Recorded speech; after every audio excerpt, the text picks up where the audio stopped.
Jody Thesing-Ritter. I'm the Associate Dean of Students, and it's Women's Studies 222, which is a Women's Studies travel seminar of women of the Civil Rights Movement.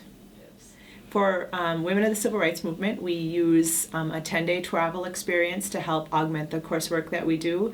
So students spend 5 days in class before we go on the 10-day trip and 5 days in class when we return from the 10-day trip, learning information about significant women of the Civil Rights Movement. And then our 10-day trip involves meeting with foot soldiers from the movement, historical figures, attending museums, historical sites, and learning more about the movement itself. We also learn about social justice and the constructs of social justice, methods of organizing, and plans for making social change today. A Facebook message or a YouTube video that goes viral, same principles, absolutely the same principles. Make sure that people know, shine a spotlight on the problem so people have the facts. One of the components of the course before we leave is to do specific readings about women from the movement.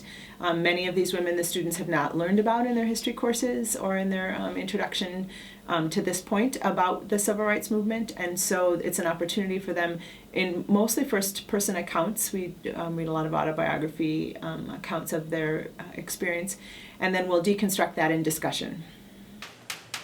This is something that Fannie Lou Hamer does so well.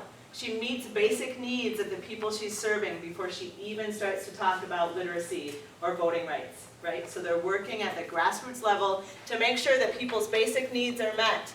I am not an organizer if I can't feed my kids, right? So we have to really, really focus. This is a matter of importance today.